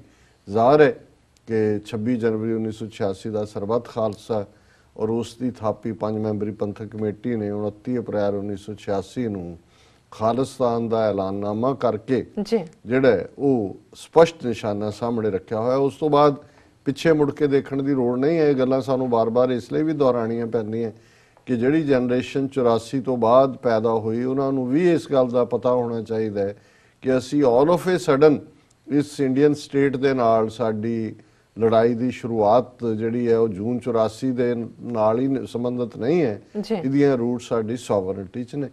ਔਰ ਉਸ ਪ੍ਰੋਗਰਾਮ ਨੂੰ ਫੇਸਬੁੱਕ ਦੇ ਉੱਤੇ ਲਾਈਵ ਦੇਖਿਆ ਬਹੁਤ ਸਾਰੇ ਸਾਡੇ ਵੀਰਾਂ ਭੈਣਾਂ ਨੇ। ਔਰ ਜਿਹੜੀ ਅੰਦਰ ਰਿਕਾਰਡਿੰਗ ਹੈ ਅਸੀਂ ਕੋਸ਼ਿਸ਼ ਕਰਾਂਗੇ ਕਿ ਆਉਣ ਵਾਲੇ ਵੀਕਐਂਡ ਉਸ ਨੂੰ ਦੁਬਾਰਾ ਥੋੜਾ ਬਹੁਤ ਐਡਿਟ ਕਰਕੇ, ਕਿਉਂਕਿ ਬੇਸ਼ੱਕ 4 ਕੈਮਰਾ ਸ਼ੂਟ ਸੀ ਲੇਕਿਨ ਫਿਰ ਵੀ ਕਈ ਜਿਹੜੀਆਂ ਨੇ ਕਿਤੇ ਲਾਈਟ ਘੱਟ ਹੁੰਦੀ ਹੈ, ਵੱਧ ਹੁੰਦੀ ਹੈ, ਕੋਈ ਮਾੜੀ ਮੋਟੀ ਸ਼ੁਰੂ 'ਚ 5-7 ਮਿੰਟ ਦੀ ਇੰਟਰਪਸ਼ਨ ਵੀ ਹੋਈ। ਸੋ ਜਿਹੜੀ ਦੂਸਰੀ ਰਿਕਾਰਡਿੰਗ ਹੁੰਦੀ ਹੈ ਉਹਦੇ 'ਚ ਬੈਟਰ ਕੁਆਲਿਟੀ ਵੀ ਹੁੰਦੀ ਹੈ ਔਰ ਜਿਹੜੇ ਨਹੀਂ ਵੀ ਦੇਖ ਸਕੇ ਪਹਿਲੇ ਨੂੰ ਉਸ ਨੂੰ ਉਹ ਦੁਬਾਰਾ ਦੇਖ ਸਕਣਗੇ। ਦੇਖੋ ਅਸੀਂ ਜਸਟਿਨ ਟਰੂਡੋ ਦੀ ਇਸ ਯਾਤਰਾ ਵੱਲ ਫੇਰ ਮੁੜਦੇ ਔਰ ਮੈਂ ਹੁਣ ਉਹ ਜਿਹੜਾ ਸਸਪੈਂਸ ਸੀ ਕਿ ਆਣ ਲੱਗੇ, ਜਿਹਨੂੰ ਸਾਡੇ ਪੰਜਾਬੀ ਵਾਲੇ ਧੋਬੀ ਪਟੜਾ ਕਹਿੰਦੇ ਨੇ ਜੀ, ਤੇ ਜੇ ਇਹਨਾਂ ਦੀ ਜ਼ੁਬਾਨ 'ਚ ਕਹਿਣਾ ਹੋਏ ਜਿਸ ਇੰਡੀਅਨ ਸਟੇਟ ਨਾਲ ਦੁਸ਼ਮਣ ਹੈ ਤੇ ਉਹਨੂੰ ਰਾਮਵਾਣ ਕਹਿੰਦੇ ਨੇ। ਕਹਿੰਦੇ ਜਦੋਂ ਕੋਈ ਕਿਸੇ ਨਾਲ ਨਾ ਮਰੇ ਤੇ ਰਾਮਵਾਣ ਨਾਲ ਜਾਂਦਾ ਹੈ। ਸੋ ਜਸਟਿਨ ਟਰੂਡੋ ਨੇ, ਹਾਲਾਂਕਿ ਇਹਨਾਂ ਦੀਆਂ ਏਜੰਸੀਆਂ ਨੇ ਤਾਂ ਗੇਮ ਇਹ ਬੜੀ ਪੁਰਾਣੀ ਖੇਡੀ ਸੀ ਜੀ, ਖੇਡ ਰਹੇ ਸੀ। ਇਹ ਨਹੀਂ ਹੈ ਵੀ ਜਸਟਿਨ ਟਰੂਡੋ ਜਾਂ ਉਹਦੀ ਟੀਮ ਨੂੰ ਇਹ ਪਤਾ ਨਹੀਂ ਹੋਏਗਾ। ਹਾਲਾਂਕਿ ਮੇਰੀ ਕੈਨੇਡਾ 'ਚ ਵੀ ਜਿਹੜੇ ਇਸ ਸਾਰੇ ਰਾਜਸੀ ਸਿਨੇਰੀਓ ਤੇ ਅੱਖ ਰੱਖਦੇ ਨੇ ਉਹਨਾਂ ਨਾਲ ਗੱਲ ਹੋ ਰਹੀ ਸੀ। ਉਹਨਾਂ 'ਚੋਂ ਕੁਛ ਦੀ ਆਬਜ਼ਰਵੇਸ਼ਨ ਬੜੀ ਵਧੀਆ ਸੀ। ਉਹਨਾਂ ਨੇ ਕਿਹਾ ਜੀ ਵੀ ਜਿਹੜੀ ਬੜਤ ਜਗਮੀਤ ਸਿੰਘ ਨੂੰ ਹਾਸਲ ਹੋਈ ਸੀ ਕਿ ਐਨਡੀਪੀ ਦੀ ਕਾਨਫਰੰਸ ਵੀ ਇਹਨਾਂ ਦਿਨਾਂ 'ਚ ਸੀ, ਔਰ ਸਿੱਖ ਵੋਟ ਬੈਂਕ ਜਿਹੜਾ ਟ੍ਰੈਡੀਸ਼ਨਲੀ ਲਿਬਰਲ ਦਾ ਰਿਹਾ ਹੈ ਜਸਟਿਨ ਟਰੂਡੋ ਦੇ ਨਾਲ, ਕਿਉਂਕਿ ਉਹਨੇ 16-17 ਸਿੱਖ ਮੈਂਬਰ ਪਾਰਲੀਮੈਂਟ ਜਿਹੜੇ ਬਣੇ ਉਹਨਾਂ ਨੂੰ ਟਿਕਟਾਂ ਦਿੱਤੀਆਂ, ਮਿਨਿਸਟਰ ਬਣਾਏ। ਲੇਕਿਨ ਇਹਦੇ ਬਾਵਜੂਦ ਜਦੋਂ ਜਗਮੀਤ ਸਿੰਘ ਐਨਡੀਪੀ ਦੇ ਲੀਡਰ ਬਣ ਗਏ, ਸੋ ਜ਼ਾਹਰ ਹੈ ਕਿ ਵੀ ਆਉਣ ਵਾਲੀਆਂ ਚੋਣਾਂ ਦੇ ਵਿੱਚ ਵੱਡੀ ਗਿਣਤੀ ਸਿੱਖ ਵੋਟ ਉਧਰ ਵੀ ਜਾ ਸਕਦੀ ਸੀ। ਇੱਕ ਤਾਂ ਜਸਟਿਨ ਟਰੂਡੋ ਦੀ ਉਹ ਵੋਟ ਕੰਸੋਲੀਡੇਟ ਹੋ ਗਈ, ਕਿਉਂਕਿ ਜੋ ਸਲੂਕ ਇਹਨਾਂ ਨੇ ਜਸਟਿਨ ਟਰੂਡੋ ਨਾਲ ਕੀਤਾ, ਹੁਣ ਜਿਹੜੇ ਉਹਨਾਂ ਦੇ ਖੈਮੇ ਦੇ ਵੀ ਨੇ ਉਹਨਾਂ ਨੂੰ ਵੀ ਲੱਗੇਗਾ ਨਹੀਂ ਭਾਈ ਇਹਨੇ ਇੰਨਾ ਸਾਡੇ ਤੇ ਲਈ ਕੀਤਾ। ਔਰ ਹੁਣ ਹੋ ਸਕਦਾ ਹੈ ਟਾਈਮਿੰਗ ਵੀ ਇਹਨਾਂ ਨੇ ਇਸ ਲਿਹਾਜ਼ ਨਾਲ ਰੱਖੀ ਹੋਏ ਕਿਉਂਕਿ ਉਧਰ ਐਨਡੀਪੀ ਦੀ ਕਾਨਫਰੰਸ ਚੱਲ ਰਹੀ ਸੀ, ਉਹ ਜਗਮੀਤ ਸਿੰਘ ਵਿਆਹ 'ਚ ਵੀ ਰੁੱਝੇ ਹੋਏ ਨੇ, ਉਧਰ ਕੋਈ ਭੰਗੜਾ ਪੈ ਰਿਹਾ ਸੀ ਹਾਈ ਕਮਿਸ਼ਨ ਕੈਨੇਡਾ 'ਚ, ਉਧਰ ਮੈਕਸੀਕੋ 'ਚ ਪੈ ਰਿਹਾ ਸੀ। ਸੋ ਕਈ ਵਾਰੀ ਟਾਈਮਿੰਗ ਔਰ ਪੋਲੀਟੀਕਲ ਜੇ ਤੁਸੀਂ ਉਸ ਲੈਵਲ ਦੇ ਉੱਤੇ ਕਈ ਵਾਰ ਇਸ ਨੂੰ ਮੈਂ ਇਹ ਦੇਖਦਾ ਕਿ ਵਕਤ ਹੁੰਦਾ ਹਰ ਚੀਜ਼ ਦਾ, ਕੋਈ ਆਰੂਜ਼ ਦਾ ਵੀ, ਔਰ ਉਹ ਸਿਚੁਏਸ਼ਨਸ ਕਈ ਵਾਰੀ ਜਿਹੜੀਆਂ ਨੇ ਉਹ ਬਦਲ ਜਾਂਦੀਆਂ। ਔਰ ਇਸ ਗੱਲ ਦਾ ਕਿਉਂਕਿ ਜਦੋਂ ਮੈਨੂੰ ਇਹ ਗੱਲ ਕੈਨੇਡਾ ਵਾਲਿਆਂ ਨੇ ਕਹੀ ਕਿ ਜੀ ਇਹ ਬਿਲਕੁਲ ਹੋ ਸਕਦਾ ਕੈਲਕੂਲੇਟਡ ਇਸ ਤਰੀਕੇ ਨਾਲ ਰੱਖਿਆ ਹੋਏ, ਕਿਉਂਕਿ ਹੁਣ ਜਿਹੜੀ ਐਨਡੀਪੀ ਦੀ ਕਾਨਫਰੰਸ ਹੋਈ ਵੱਡੀ ਸਾਲਾਨਾ ਜਿਹਦੇ ਚ ਪਹਿਲੇ ਉਹਦੀ ਕਿਤੇ ਖਬਰ ਵੀ ਨਹੀਂ ਲੱਗੀ ਕਿਉਂਕਿ ਸਾਰੀਆਂ ਖਬਰਾਂ ਹੀ ਉਧਰ ਨੂੰ ਚਲੀਆਂ ਗਈਆਂ। ਦੂਸਰੀ ਗੱਲ, ਕਿਉਂਕਿ ਜੋ ਕੁਛ ਹਰਜੀਤ ਸਿੰਘ ਸੱਜਣ ਦੇ ਨਾਲ ਕੱਲਾ ਅਮਰਿੰਦਰ ਨੇ ਨਹੀਂ ਸੀ ਕੀਤਾ, ਦਿੱਲੀ ਵੀ ਜਦੋਂ ਉਤਰਿਆ ਸੀ ਤੇ ਉਹਨੂੰ ਪ੍ਰੋਟੋਕਾਲ ਨਹੀਂ ਸੀ ਦਿੱਤਾ ਉਹਨਾਂ ਨੇ, ਕਿਉਂਕਿ ਡਿਫੈਂਸ ਮਿਨਿਸਟਰ ਹੋਣ ਦੇ ਨਾਤੇ ਆਰਮੀ ਪ੍ਰੋਟੋਕਾਲ ਹੁੰਦਾ ਹੈ, ਪੂਰਾ ਸੈਲੂਟ ਪੈਰੇਡ ਦਾ ਨਿਰੀਖਣ ਹੁੰਦਾ ਹੈ, ਔਰ ਜਦੋਂ ਫਿਰ ਰੌਲਾ ਪਿਆ ਔਰ 2-3 ਦਿਨ ਬਾਅਦ ਉਹਨਾਂ ਨੂੰ ਉਹ ਦਿੱਤਾ ਸੀ। ਸੋ ਇਹ ਵੀ ਇੱਕ ਕੰਸਰਨ ਸੀ ਕਿ ਵੀ ਇਹ ਨਹੀਂ ਹੈ ਵੀ ਇਹਨਾਂ ਨੂੰ ਇਹ ਪਤਾ ਨਹੀਂ ਸੀ ਕੀ ਹੋਏਗਾ। ਔਰ ਜਿਸ ਕਿਸਮ ਦੇ ਨਾਲ ਫਿਰ ਅਮਰਿੰਦਰ ਨੇ ਦੁਬਾਰਾ ਰਿਐਕਟ ਕੀਤਾ ਸਾਰੇ ਇਸ਼ੂ ਤੇ, ਜਾਣ ਤੋਂ ਪਹਿਲਾਂ ਜਸਟਿਨ ਟਰੂਡੋ ਪੀਐਮਓ ਨੇ ਕਿਹਾ ਵੀ ਅਸੀਂ ਮਿਲਣਾ ਨਹੀਂ ਹੈ ਅਮਰਿੰਦਰ ਨੂੰ, ਲੇਕਿਨ ਫਿਰ ਉਹਨਾਂ ਦੇ ਪ੍ਰੈਸ਼ਰ ਦੇ ਥੱਲੇ ਮਿਲਣ ਦੀ ਵੀ ਗੱਲ ਹੋਈ। ਜਿਹੜਾ ਪਾਰਟਿੰਗ ਸ਼ਾਟ ਔਰ ਇਹ ਟ੍ਰਿਬਿਊਨ ਨਹੀਂ ਉਹਨਾਂ ਦੀ ਕੱਲ ਦੀ ਅਖਬਾਰ ਨੇ ਇਸ ਨੂੰ ਦਿੱਤਾ, ਔਰ ਮੈਂ ਪਹਿਲਾਂ ਛੋਟਾ ਪੈਰਾਗ੍ਰਾਫ ਹੈ ਉਸ ਨੂੰ ਪੜ੍ਹਨਾ ਚਾਹੁੰਦਾ। ਚੰਡੀਗੜ੍ਹ ਦੀ ਡੇਟ ਲਾਈਨ ਹੈ ਔਰ ਹੈਡਲਾਈਨ ਇਹਨਾਂ ਨੇ ਵੀ ਇਹੀ ਦਿੱਤੀ ਹੈ, Trudeau's parting shot. Chandigarh, the one-on-one interaction between Chief Minister Captain Amarinder Singh and Canadian Prime Minister Justin Trudeau in Amritsar had its light moments. Light moments बना रहे हैं. As the CM handed over 2 lists to Trudeau, one with the names of Canada-based operatives allegedly involved in the drug trade, and the other of those purportedly financing terror activities, the Canadian Premier said he hoped his ministers' names didn't figure on the list. ਕਿ ਅਮਰਿੰਦਰ ਨੇ 2 ਲਿਸਟਾਂ ਜਦੋਂ Trudeau ਨੂੰ ਦਿੱਤੀਆਂ, ਇੱਕ ਦੇ ਵਿੱਚ ਕਿ ਜੀ ਇਹ ਡਰੱਗਸ 'ਚ ਇਨਵੋਲਵ ਨੇ ਤੇ ਦੂਜੇ 'ਚ ਜਿਹੜੇ ਦਹਿਸ਼ਤਗਰਦੀ ਲਈ ਫੰਡ ਦੇ ਰਹੇ ਨੇ, ਉਹਨੇ ਲਿਸਟ ਫੜ ਕੇ ਅਮਰਿੰਦਰ ਨੂੰ ਕਿਹਾ ਮੇਰੇ ਕਿਸੇ ਮਿਨਿਸਟਰ ਦਾ ਨਾਂ ਤਾਂ ਨਹੀਂ ਵਿੱਚ। ਸੋ ਜ਼ਾਹਰ ਹੈ ਵੀ ਇਹਦੇ ਥੱਲੇ ਉਹਨਾਂ ਨੇ ਉਹਨਾਂ ਦੀ ਸਾਰੀ ਜਿਹੜੀ ਗੇਮ ਹੈ ਉਹ ਐਕਸਪੋਜ਼ ਕਰ ਦਿੱਤੀ ਕਿ ਵੀ ਜਿਸ ਹੱਦ ਤੱਕ ਤੁਸੀਂ ਗਏ ਹੋ। ਔਰ ਇਹ ਗੱਲ ਉਹਨਾਂ ਦੇ ਵੀ ਕਿਹਾ, ਉਹਨਾਂ ਨੇ ਕਿਹਾ ਇਹ ਆਪਣੇ ਵੱਲੋਂ ਪਰਪਸਲੀ ਹਿਊਮਿਲੇਟ ਕਰ ਰਹੇ ਸੀ, ਅਦਰਵਾਈਜ਼ ਇਹ ਲਿਸਟਾਂ ਦੇਣਾ ਲੈਣਾ, ਪਹਿਲਾਂ ਤਾਂ ਉਹਦਾ ਰੁਤਬਾ ਹੀ ਨਹੀਂ ਹੈ, ਉਹ ਕੋਈ ਪ੍ਰੀਮੀਅਰ ਨਾਲ ਵੀ ਗੱਲ ਕਰ ਰਿਹਾ, ਉਹ ਮੋਦੀ ਵੀ ਜਿਹੜਾ ਉਹ ਲਿਸਟ ਨਹੀਂ ਦਿੰਦਾ ਜਾਂ ਦੇਗਾ ਕੋਈ ਪ੍ਰਾਈਮ ਮਿਨਿਸਟਰ। ਇਹ ਜਿਹੜੇ ਸਿਕਿਉਰਿਟੀ ਐਡਵਾਈਜ਼ਰ ਹੁੰਦੇ ਨੇ ਜਾਂ ਹੋਰ ਟੀਮ ਦੇ ਜਿਹੜੇ ਇਸ ਇਸ਼ੂ ਨੂੰ ਡੀਲ ਕਰਦੇ ਹੁੰਦੇ ਨੇ ਉਹ ਕਰਦੇ ਨੇ। ਔਰ ਇਹ ਇੱਕ ਸਟੇਟ ਦਾ ਚੀਫ ਮਿਨਿਸਟਰ ਜਿਹੜੀ ਕਰਜ਼ਾਈ ਔਰ ਬਦਖਲਾਕ ਬੰਦਾ ਜਿਹਦਾ ਕੋਈ ਰੁਤਬਾ ਨਹੀਂ ਹੈ, ਔਰ ਇਹਦੇ 'ਚ ਵੀ ਮੈਂ ਇਹ ਸਮਝਦਾ ਵੀ ਇਹ ਹੈ ਜਿਹਨੂੰ ਟਿਟ ਫॉर ਟੈਟ ਹੀ ਨਹੀਂ ਹੈ, ਇਹ ਜਿਹੜਾ ਹੈ ਉਹ ਪਾਰਟਿੰਗ ਸ਼ਾਟ ਇਹਨਾਂ ਨੇ ਖੁਦ ਮੰਨੇ ਕਿ ਬਈ ਇਹਦੇ ਨਾਲ ਹੀ ਉਹਨੇ ਸਾਬਤ ਕਰ ਦਿੱਤਾ। ਉਹਨਾਂ ਨੇ ਕਿਹਾ ਜੀ ਤੁਸੀਂ ਤਾਂ ਮੇਰੇ ਮਿਨਿਸਟਰ ਦਾ ਨਾਮ ਵੀ ਦੇ ਸਕਦੇ ਹੋ ਜੋ ਤੁਹਾਡਾ ਹਾਲ ਹੈ ਕਿ ਵੀ ਤੁਸੀਂ ਇਹ ਤੁਹਾਡਾ ਸਾਰੀ ਜਿਹੜੀ ਹੈ ਇਹਨੂੰ ਕਹਿੰਦੇ ਇਟਸ ਅ ਸ਼ੈਮ ਕਿ ਇਹ ਤੁਹਾਡੀ ਸਾਰੀ ਪ੍ਰੋਸੈਸ ਹੀ ਸ਼ੈਮ ਹੈ। ਔਰ ਹੁਣ ਇਹ ਸਾਰੇ ਪੀਰੀਅਡ ਕਿਉਂਕਿ ਪਹਿਲੀ ਸਟੇਜ ਤੇ ਤਾਂ ਬਿਲਕੁਲ ਅਗੇਂਸਟ ਲਾਈਨ ਚੱਲ ਹੀ ਰਹੀ ਸੀ। ਬਰਖਾ ਦਾਤਾ ਆ ਗਈ, ਸ਼ੇਖਰ ਗੁਪਤਾ ਆ ਗਿਆ, ਦੂਜੇ ਤੀਜੇ ਸਾਰੇ ਪਾਸੇ ਔਰ ਇਹਨਾਂ ਨੇ ਸ਼ਕੀਨੀ ਬਣਾਇਆ। Washington Post, Globe and Mail, Toronto Star, Toronto Sun, ਇੱਕੋ ਟੁਚਾ ਜਿਹਾ ਇਹਨਾਂ ਨੇ ਰੱਖਿਆ ਹੋਇਆ ਉਹਨੂੰ ਵਰਤ ਲੈਂਦੇ ਨੇ। ਉਹ ਸਾਰੇ ਦੇ ਜਿਹੜੇ ਨੇ ਉਹ ਟੋਰਾਂਟੋ ਸਨ ਚ ਲਵਾ ਰਹੇ ਨੇ ਆਰਟੀਕਲ। ਈਵਨ ਜਿਹੜੇ TV 84 ਦੇ ਬਿਊਰੋ ਚੀਫ ਮਨਵੀਰ ਸਿੰਘ ਗਏ, ਉਹਨਾਂ ਨੂੰ ਲੈ ਕੇ ਜਿਹੜੇ ਉਹਨਾਂ ਦੇ ਜਰਨਲਿਸਟ ਬੜੇ ਹੋਏ ਨੇ, 2-3 ਗਲੋਬ ਔਰ ਦੂਜਿਆਂ 'ਚ ਉਹਨਾਂ ਨੇ ਵੀ ਆਰਟੀਕਲ ਕੀਤੇ। ਔਰ ਜਿਹੜਾ ਦੂਜਾ ਟੁਚਾ ਹੈ, ਮੈਨੂੰ ਉਹਦਾ ਨਾਮ ਨਹੀਂ ਕਦੇ ਵੀ ਯਾਦ ਰਿਹਾ, ਫਤਿਹ ਕਿ ਕੀ ਉਹਦਾ ਨਾਂ ਹੈ, ਉਹਨੇ ਵੀ ਜਿਹੜਾ ਉਹ ਕੀਤਾ। ਸੋ ਉਸ ਪਾਸੇ ਤਾਂ ਉਹ ਲੱਗੇ ਹੋਏ ਨੇ। ਦੂਜੇ ਪਾਸੇ ਜਿਹੜੀਆਂ ਕੁਝ ਸਟੋਰੀਜ਼ ਹੁਣ ਆਉਣੀਆਂ ਸ਼ੁਰੂ ਹੋਈਆਂ ਕਿ ਵੀ ਇਹ ਜਿਹੜੀ ਸੋ ਕਾਲਡ ਬਿਟਰਨੈਸ ਹੈ ਇਹ ਐਵੇਂ ਨਹੀਂ ਹੋਈ, ਉਹ ਤਾਂ ਚੱਲ ਹੀ ਰਿਹਾ ਸੀ। ਉਹਨਾਂ ਦੀ ਮੋਦੀ ਦੀਆਂ 2019 ਦੀਆਂ ਚੋਣਾਂ ਦਾ ਵੀ ਏਜੰਡਾ ਹੈ ਜੀ। ਔਰ ਖੇਡ ਸਾਰੀ ਅਜੀਤ ਡੋਵਲ ਦੀ ਹੈ। ਅਜੀਤ ਡੋਵਲ ਸਿਕਿਉਰਿਟੀ ਐਡਵਾਈਜ਼ਰ ਹੈ। ਇਹੋ ਹੀ ਅਜੀਤ ਡੋਵਲ ਹੈ ਜਿਹਨੇ ਇਸ ਗੱਲ ਦੇ ਉੱਤੇ ਬੜਾ ਉਹਨੇ ਫੜ ਮਾਰੀ ਸੀ ਕਿ ਜੀ ਮੈਂ ਆਪਰੇਸ਼ਨ ਜਿਹੜਾ ਜਿਹਨੂੰ ਇਹਨਾਂ ਨੇ ਨਾਂ ਉਹਦਾ ਬਲੈਕ ਥੰਡਰ ਰੱਖਿਆ ਕਿ ਮੈਂ ਅੰਦਰ ਦੇ ਨਾਲ ਜੁੜਿਆ ਹੋਇਆ ਸੀ। ਮੈਂ ਰਿਕਸ਼ਾ ਚਲਾਉਂਦਾ ਸੀ ਅੰਮ੍ਰਿਤਸਰ 'ਚ, ਪਰ ਮੈਂ ਉੱਥੇ ਜਿਹੜੇ ਅੰਦਰ ਜੁਝਾਰੂ ਸੀ ਉਹਨਾਂ 'ਚ ਮੈਂ ISI ਦਾ ਕਰਨਲ ਬਣ ਕੇ ਉਹਨਾਂ ਦੇ ਨਾਲ ਮੇਰੇ ਸੰਬੰਧ। ਇਹਨੇ ਫਿਰ ਇਹ ਵੀ ਕਲੇਮ ਕੀਤਾ ਜੀ ਪਾਕਿਸਤਾਨ ਦੀ ਫਲਾਣੀ ਮਸੀਤ 'ਚ ਮੈਂ ਮੁੱਲਾ ਬਣ ਕੇ 4 ਸਾਲ ਰਿਹਾ। ਇਹ ਹੁਣ ਉਹ ਹੀ ਸਾਰੀ ਜਿਹੜੀ ਖੇਡ ਹੈ ਉਹ ਭੂਟਾਨ ਦੇ ਨਾਲ ਹੋਏ ਡੋਵਲ ਜਿਹੜਾ ਉਹ ਸਾਰੇ ਇਸ਼ੂ ਦੇ ਉੱਤੇ ਅਜੀਤ ਡੋਵਲ ਦਾ ਇਹ ਰੋਲ ਹੈ ਹਰ ਉਸ ਕਸ਼ਮੀਰ ਦੀ ਨੀਤੀ ਦੇ ਉੱਤੇ। ਔਰ ਕਿਉਂਕਿ ਉਹਨੂੰ ਸਿੱਖ ਐਕਸਪਰਟ ਦੇ ਤੌਰ ਦੇ ਉੱਤੇ ਉਹ ਕਲੇਮ ਕਰਦਾ, ਸੋ ਉਹਦਾ ਰੋਲ ਉਹਨੇ ਜਦੋਂ ਅੱਜ ਤੋਂ 2-2.5 ਸਾਲ ਪਹਿਲਾਂ ਇੱਕ ਟੁਚਾ ਇੰਗਲੈਂਡ ਦੇ ਵਿੱਚ ਲੱਭਿਆ ਡਾਕਟਰ ਜਸਦੇਵ ਸਿੰਘ ਰਾਏ ਜੀ, ਉਹਦੇ ਰਾਹੀਂ ਉਹਨਾਂ ਨੇ ਇਹ ਦੇਖਿਆ ਵੀ ਡਾਇਸਪੋਰਾ ਸਿੱਖਾਂ ਨੂੰ ਕਿਵੇਂ, ਕਿਉਂਕਿ RSS ਦੀ ਖੇਡ RSS ਦੇ ਵਿੱਚ ਵੀ ਉਹਨਾਂ ਨੇ ਜਿਹੜਾ ਇੱਕ ਖਾਸ ਜਿਹੜਾ ਮੋਦੀ ਦਾ ਮਿਨਿਸਟਰ ਹੈ ਹੁਣ ਉਹਦਾ ਨਾਂ ਜਿਹੜਾ ਹੈ ਉਹ ਰਾਮ ਮਾਧਵ ਹੈ, ਉਹਨਾਂ ਦਾ ਲੀਡਰ ਹੈ, ਉਹਨੂੰ ਡਿਪਿਊਟ ਕੀਤਾ ਕਿ ਜਸਦੇਵ ਸਿੰਘ ਰਾਏ ਦੇ ਨਾਲ ਕੰਮ ਕਰਨਾ। ਔਰ ਤੀਜਾ ਜਿਹੜਾ ਵਿਦ ਇਨ ਇੰਡੀਆ ਇਹਨਾਂ ਦੇ ਨਾਲ ਇਹ ਵੀ RSS ਦਾ ਬੰਦਾ ਨਲਨ ਕੋਹਲੀ, ਹੁਣ BJP ਦਾ ਸਪੋਕਸਮੈਨ ਵੀ ਹੈ। ਇਹ ਸਾਰੇ ਇਸ ਐਫਰਟ ਨੂੰ ਕੋਆਰਡੀਨੇਟ ਕਰ ਰਹੇ ਸੀ। ਇੰਗਲੈਂਡ ਦੇ ਵਿੱਚ ਜਸਦੇਵ ਸਿੰਘ ਰਾਏ ਨੇ ਕਾਫੀ ਪੱਟੇ ਬੰਦੇ। ਜਦੋਂ ਮੋਦੀ ਇੰਗਲੈਂਡ ਦੇ ਵਿੱਚ ਆਇਆ ਉਹਨਾਂ ਦੇ ਨਾਲ ਮੁਲਾਕਾਤ ਕਰਵਾਈ ਔਰ ਬਹੁਤ ਸਾਰੇ ਜਿਹੜੇ ਡੈਸਪਰੇਟ ਹੋ ਗਏ ਸੀ ਜੀ ਸਾਨੂੰ ਵੀਜ਼ਾ ਮਿਲ ਜਾਏ, ਬਲੈਕ ਲਿਸਟ 'ਚੋਂ ਅਸੀਂ ਨਿਕਲ ਜਾਈਏ ਔਰ ਫਲਾਣਾ ਟਿਮਕਾ, ਉਹਨਾਂ ਨੂੰ ਚੰਗੀ ਤਰ੍ਹਾਂ ਵਰਤਿਆ। ਔਰ ਹੁਣ ਵੀ ਫਿਰ ਜਿਹੜਾ ਉਹ ਖੇਡ ਅੱਗੇ ਤੁਰਨੀ ਸੀ, ਅਮਰੀਕਾ ਤੱਕ ਪਹੁੰਚਣੀ, ਕੈਨੇਡਾ ਆ ਗਿਆ, ਫਿਰ ਇਹੀ ਰਾਏ। ਔਰ ਇਸ ਸਾਰੇ ਮੂਵ ਦੇ ਵਿੱਚ ਉਹ ਇੰਗਲੈਂਡ ਨੂੰ ਐਜ਼ ਏ ਫਿਰ ਉਹ ਰਾਏ ਉੱਥੇ ਵੀ ਗਿਆ, ਇੰਡੀਆ ਵੀ ਆਣ ਜਾਣ ਕਿੰਨੇ ਫੇਰੇ, ਫਿਰ ਕੈਨੇਡਾ 'ਚ ਉਹਨੇ ਗੇੜੇ ਤੇ ਗੇੜਾ ਦਿੱਤਾ। ਕੈਨੇਡਾ 'ਚ ਵੀ ਉਹਨੇ ਟੋਰਾਂਟੋ 'ਚ ਔਰ ਸਰੀ ਬੈਲਟ ਦੇ ਵਿੱਚ ਬੰਦੇ ਪੱਟੇ, ਕੁਛ ਦਾ ਮੈਨੂੰ ਪਤਾ ਹੈ ਜਿਨ੍ਹਾਂ ਦੀ ਬਲੈਕ ਲਿਸਟ ਚੋਂ ਕੱਢ ਕੇ ਉਹ ਗਏ ਵੀ।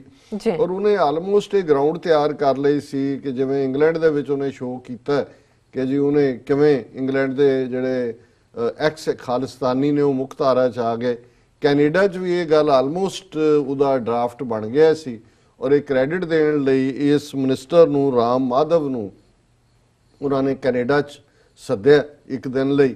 ਉਧਰੋਂ ਇਹਨੇ ਡਾਕਟਰ ਰਾਏ ਨੇ ਆਣਾ ਸੀ ਔਰ ਉਹ ਜਿਹੜਾ ਸਾਰਾ ਜਿਵੇਂ ਡਰਾਮਾ ਕੀਤਾ ਗਿਆ ਸੀ ਉਹ ਹੋਣਾ ਸੀ ਜੋ ਇੰਗਲੈਂਡ ਦੇ ਵਿੱਚ ਹੋਇਆ। ਔਰ ਇਹ ਸਟੋਰੀ ਕਿਉਂਕਿ ਇਸ ਵੇਲੇ ਬਹੁਤ ਸਾਰੀਆਂ ਇੰਡੀਅਨ ਏਜੰਸੀਜ਼ ਦੀ ਸਟੋਰੀਜ਼ ਜਿਹੜੀਆਂ ਨੇ ਹਿੰਦੁਸਤਾਨ ਟਾਈਮਜ਼ ਦੇ ਵਿੱਚ ਹੀ ਬ੍ਰੇਕ ਹੋਈਆਂ ਜੀ। ਪਲਾਂਟ ਤਾਂ ਸਾਰੇ ਪਾਸੇ ਹੁੰਦੀ ਹੈ ਪਰ ਇਹਨੂੰ ਉਹਨਾਂ ਨੇ, ਔਰ ਇਹ ਜਿਹੜੀ ਇਹਨਾਂ ਦੀ ਨਿਊਜ਼ ਆਈਟਮ ਹੈ ਆਲਮੋਸਟ 22 ਫਰਵਰੀ ਨੂੰ, ਕਿਉਂਕਿ ਮੈਂ ਇਹਨੂੰ ਰੱਖ ਲਿਆ ਸੀ, ਇਹਨੂੰ ਮੈਂ ਐਲੈਬੋਰੇਟ ਕਰਨਾ ਚਾਹੁੰਦਾ ਸੀ ਤਾਂ ਕਿ ਇਹ ਸਾਰੇ ਦੇ ਲਿੰਕ ਇੱਕ ਦੂਜੇ ਨਾਲ ਜੁੜ ਜਾਣ। ਔਰ ਇਸ ਸਟੋਰੀ ਦਾ ਸਿਰਲੇਖ ਹੀ ਇਹ ਹੈ, did ਕੈਨੇਡਾਜ਼ obstruction of meet between radical Sikh groups and Ram Madhav in 2016 sour ties with India। ਕਿ 2016 ਚ ਜਦੋਂ ਇੰਗਲੈਂਡ ਵਾਲਾ ਸਕਸੈਸਫੁਲ ਆਪਰੇਸ਼ਨ ਕਰ ਲਿਆ ਉਹਨਾਂ ਨੇ ਜੀ, ਫਿਰ ਜਿਹੜਾ ਇਹਨਾਂ ਨੇ ਕੈਨੇਡਾ ਦੇ ਵਿੱਚ ਰਾਏ ਆਇਆ, ਟੋਰਾਂਟੋ ਦੇ ਵਿੱਚ ਵੀ ਸੀ, ਸਰੀ ਦੇ ਵਿੱਚ ਜਿਸ ਘਰ 'ਚ ਗਿਆ ਮਿਲਿਆ, ਸਿਰਫ ਇੱਕ ਨੌਜਵਾਨ ਨੇ ਵਿਰੋਧ ਕੀਤਾ ਔਰ ਬਹੁਤ ਸਾਰਿਆਂ ਨੂੰ ਇਹ ਝਾਂਸਾ ਦਿਖਾ ਰਿਹਾ ਸੀ ਜੀ ਦੇਖੋ ਅਲਟੀਮੇਟਲੀ ਗੱਲਬਾਤ ਰਾਹੀਂ ਗੱਲ ਨਿਬੜਦੀ ਹੈ। ਜੀ ਹੁਣ ਆਰ.ਐਸ.ਐਸ ਵਿਲਿੰਗ ਹੈ, ਕੰਮ ਤਾਂ ਅਲਟੀਮੇਟਲੀ ਆਰ.ਐਸ.ਐਸ ਰਾਹੀਂ ਹੋਣਾ ਹੈ। ਔਰ ਜਿਹੜੇ ਕੱਚੇ ਪਿੱਲੇ ਥੋੜੇ ਬਹੁਤ ਸਮੇਂ ਦੇ ਨਾਲ ਸਮਾਂ ਦੇਖੋ, ਬਹੁਤ ਵਾਰ ਜਦੋਂ ਕੋਈ ਕਿਸੇ ਦੀ ਤਾਰੀਫ ਕਰਦਾ ਹੈ, ਸਾਡੀ ਵੀ ਕਰਦਾ ਹੈ, ਜੀ ਤਾਂ ਮੈਂ ਹਮੇਸ਼ਾ ਕਹਿੰਦਾ ਵੀ ਨਹੀਂ, ਇਹ ਸਤਿਗੁਰੂ ਦੇ ਹੱਥ ਵਾਸ ਹੈ, ਕਦਮ ਸਾਬਤ ਰਹਿਣ। ਬੜੇ ਬੜੇ ਜਿਹੜੇ ਨੇ ਕਿਤੋਂ ਜਿਹੜੇ ਨੇ ਉਹ ਖਜੂਰ ਦੇ ਉੱਤੇ ਚੜੇ ਹੋਏ ਜਿਹੜੇ ਨੇ ਉਹ ਥੱਲੇ ਆ ਕੇ ਡਿੱਗਦੇ ਨੇ ਜੀ ਕਿ ਪਤਾ ਨਹੀਂ ਕਦੋਂ ਕਿਹਦੇ ਚ ਕੀ ਜੇ ਪਾਰਟ ਤੁਹਾਨੂੰ ਕਮਜ਼ੋਰ ਕਰਦੇ। ਔਰ ਅਸੀਂ ਦੇਖਿਆ ਵੀ ਸਾਰੇ ਪੀਰੀਅਡ ਉਸ ਤੋਂ ਪਹਿਲਾਂ ਵੀ ਜਦੋਂ ਕਿ ਵਾਜਪਾਈ ਦੀ ਸਰਕਾਰ ਸੀ, ਉਸ ਜ਼ਮਾਨੇ 'ਚ ਭੀਸ਼ਮ ਅਗਨੀਹੋਤਰੀ ਜਦੋਂ ਐਂਬੈਸਡਰ ਐਟ ਲਾਰਜ ਅਮਰੀਕਾ 'ਚ ਲਾਇਆ, ਔਰ ਰੁਲਦਾ ਜਿਹੜਾ ਬਾਅਦ 'ਚ ਉੱਥੇ ਰੋਲ ਰਾਲ ਦਿੱਤਾ ਕਿਸੇ ਨੇ, ਉਹ ਆਰ.ਐਸ.ਐਸ ਰਾਸ਼ਟਰੀ ਸਿੱਖ ਸੰਗਤ ਦਾ ਪੰਜਾਬ ਦਾ ਮੁਖੀ ਸੀ। ਬੜਾ ਸਫਲ ਆਪਰੇਸ਼ਨ ਉਦੋਂ ਵੀ ਕੈਨੇਡਾ 'ਚ ਉਹਨਾਂ ਨੇ ਕਰ ਲਿਆ ਸੀ ਆਪਰੇਸ਼ਨ। ਔਰ ਭੀਸ਼ਮ ਅਗਨੀਹੋਤਰੀ ਦੀ ਮੌਜੂਦਗੀ 'ਚ 200 ਤੋਂ ਜ਼ਿਆਦਾ ਜਿਹੜੇ ਆਪਣੇ ਆਪ ਨੂੰ ਖਾਲਿਸਤਾਨੀ ਕਹਿਣ ਵਾਲੇ ਸੀ, ਫੈਡਰੇਸ਼ਨ ਦੇ ਵੀ ਸੀ, WSO ਦੇ ਵੀ ਸੀ, ਉਹ ਡਿਨਰ ਦੇ ਉੱਤੇ ਇਕੱਠੇ ਹੋਏ ਸੀ। ਔਰ ਉਹਨਾਂ ਦੇ ਟੇਬਲਾਂ ਦੇ ਉੱਤੇ ਇੰਡੀਆ ਦਾ ਝੰਡਾ ਵੀ ਲੱਗਾ ਹੋਇਆ ਸੀ ਔਰ ਕੈਨੇਡਾ ਦਾ ਵੀ ਸੀ। ਔਰ ਉਹ ਪਹਿਲਾ ਸਰੈਂਡਰ ਸੀ ਉਹਨਾਂ ਦਾ। ਅਮਰੀਕਾ 'ਚ ਵੀ ਇਹ ਰਿਪੀਟ ਕਰਨਾ ਚਾਹੁੰਦੇ ਸੀ, ਪਰ ਕੈਲੀਫੋਰਨੀਆ ਦੀ ਇੱਕ ਮੀਟਿੰਗ 'ਚ ਉਹ ਜਿਹੜੀ ਖੇਡ ਰਹੇ ਸੀ ਉਹਨਾਂ ਨੂੰ ਸਟਾਪ ਕੀਤਾ ਗਿਆ। ਉਹ ਇੱਕ ਵੱਖਰੀ ਕਹਾਣੀ ਹੈ ਔਰ ਹਿਸਟਰੀ ਦਾ ਹਿੱਸਾ ਹੈ ਕਿ ਕਿਵੇਂ ਇਹ ਐਫਰਟ ਹੁੰਦੇ ਨੇ। ਔਰ ਰੁਲਦਾ ਉੱਥੇ ਪੰਜਾਬ 'ਚ ਵੀ ਖੜਕੂ ਧਿਰਾਂ ਦੇ ਅੰਦਰ ਤੱਕ ਪਹੁੰਚਿਆ ਹੋਇਆ ਸੀ, ਕੌਣ ਕਿਹਨੂੰ ਜਾ ਕੇ ਮਿਲਿਆ। ਜੇ ਅਸੀਂ ਉਹ ਸਾਰੀ ਕਹਾਣੀ ਨੂੰ ਬਿਆਨ ਕਰੀਏ ਤਾਂ ਬਹੁਤ ਵਾਰ ਲੱਗਦਾ ਹੈ ਕਿ ਸਾਡੇ ਇੰਨੇ ਮੈਚੁਰ ਕਹਾਣ ਵਾਲੇ ਲੀਡਰਾਂ ਦੇ ਅਲਟੀਮੇਟ ਕੀ ਕਿਰਦਾਰ ਸੀ। ਬਿਲਕੁਲ, ਹਾਲਾਂਕਿ ਉਹ ਭੋਲੇ ਪਾਏ ਹੋਣਗੇ, ਨਹੀਂ ਹੈ ਵੀ ਕੋਈ ਸਾਰੇ ਸਰਕਾਰੀ ਹੋ ਜਾਂਦੇ ਨੇ, ਪਰ ਤੁਸੀਂ ਉਹਨਾਂ ਦੇ ਉੱਤੇ ਇਤਬਾਰ ਕਰ ਰਹੇ ਹੋ ਕਿ ਤੁਹਾਡੇ ਸਮਝੌਤਾ ਕਰਾਂਗੇ। ਔਰ ਇਹੀ ਰੋਲ ਜਿਹੜਾ ਰੁਲਦੇ ਨੇ ਕੀਤਾ ਉਦੋਂ, ਔਰ ਭੀਸ਼ਮ ਅਗਨੀਹੋਤਰੀ ਨੇ ਅਮਰੀਕਾ 'ਚ ਕੀਤਾ। ਇਹ ਡਾਕਟਰ ਜਸਦੇਵ ਰਾਏ ਜਿਹੜਾ ਖੁਦ ISYF ਦਾ ਪ੍ਰੈਜ਼ੀਡੈਂਟ ਰਿਹਾ ਔਰ ਕਲੇਮ ਕਰਦਾ ਜੀ ਮੈਂ ਹੀ ਉਹਦਾ ਕਨਸਟੀਟਿਊਸ਼ਨ ਲਿਖਿਆ ਸੀ ਜੀ। ਔਰ ਇਸ ਕਿਸਮ ਦੀ ਹੁਣ ਇਸ ਲੰਬੀ ਚੌੜੀ ਸਟੋਰੀ ਹੈ, ਪਰ ਮੈਂ ਕਿਉਂਕਿ ਮੈਂ ਅਦਰਵਾਈਜ਼ ਬਾਈ ਨੇਮ ਕਿਸੇ ਨੂੰ ਨਹੀਂ ਕਹਿੰਦਾ, ਇਸ ਸਟੋਰੀ 'ਚ ਵੀ ਉਹਨੂੰ ਰਾਏ ਨੂੰ ਬਾਈ ਨੇਮ ਉਹਨਾਂ ਨੇ ਕਿਹਾ। ਉਹਨਾਂ ਨੇ ਕਿਹਾ ਕਿ ਇਹ ਸਾਰੇ ਨੂੰ ਕਹਿ ਕੇ did the obstruction by Canadian authorities of a crucial meeting, crucial, decisive मतलब, between radical Sikh groups and an interlocutor and senior BJP leader Ram Madhav in 2016 contribute to the frosty reception accorded to Prime Minister Justin Trudeau during his visit to India। ਹੁਣ ਇਹ meeting ਦੀ ਗੱਲ ਕਰ ਰਹੇ 2016, ਸ਼ਾਇਦ minister ਨਾ ਹੋਏ ਰਾਮ ਮਾਧਵ, ਰਾਮ ਪਰੇ RSS ਦਾ ਖਾਸ ਬੰਦਾ ਹੈ, ਇਨਸਾਈਡਰ ਹੈ, ਇਹ ਸਾਰਾ ਵਿਚੋਲਾ ਜੀ। ਉਹਨੇ ਕਿਹਾ ਵੀ ਉਹ ਜਿਹੜੀ ਮੀਟਿੰਗ ਨਹੀਂ ਸੀ ਹੋਣ ਦਿੱਤੀ ਗਈ ਉਹਦੇ ਲਈ ਤਾਂ ਨਹੀਂ ਇਹ ਸਾਰਾ ਉਹਨਾਂ ਨੇ ਫਰੋਸਟੀ ਇਹ ਸਾਰਾ ਵਿਹਾਰ ਕੀਤਾ। People familiar with the matter believe it may have been one event and a very significant one in a long list of incidents that have affected relations between the two countries। ਉਹਨੇ ਕਿਹਾ ਹੋਰ ਵੀ ਹੋਣਗੀਆਂ ਪਰ ਇਹ ਬੜੀ ਅਹਿਮ ਘਟਨਾ ਹੈ ਜਿਹਨੇ ਦੋਨਾਂ ਦੇਸ਼ਾਂ ਦੇ ਰਿਲੇਸ਼ਨਸ਼ਿਪ ਜਿਹੜੀ ਆ ਉਹ ਖਰਾਬ ਕੀਤੀ ਜੀ। In November 2016 Madhav traveled to Canada for meeting with Sikh groups that had been arranged by UK-based Jasdev Singh Rai of Sikh Human Rights Group। The plan was for Rai to travel from UK to join Madhav in Toronto as the Sikh representatives were unwilling to hold talks in Rai's absence। Rai ਪਹਿਲਾਂ ਆਂਦਾ ਰਿਹਾ ਕਈ, ਉਹਨੇ ਪੱਟੇ ਬੰਦੇ ਸਾਰੇ, ਫਿਰ ਉਹਨੇ ਕਿਹਾ ਜੀ ਮੈਂ ਹੁਣ ਸਾਰੇ ਤੁਹਾਨੂੰ ਮਿਲਾਵਾਂਗਾ ਉਸ। ਔਰ ਇਹ ਜਿਹੜਾ ਮਾਧਵ ਹੈ ਇਹ ਆਲ ਦਾ ਵੇ ਇੰਡੀਆ ਤੋਂ ਆ ਕੇ ਟੋਰਾਂਟੋ ਬੈਠਾ ਔਰ ਉਹ ਗਰੁੱਪ ਵੇਟ ਕਰ ਰਿਹਾ ਸੀ।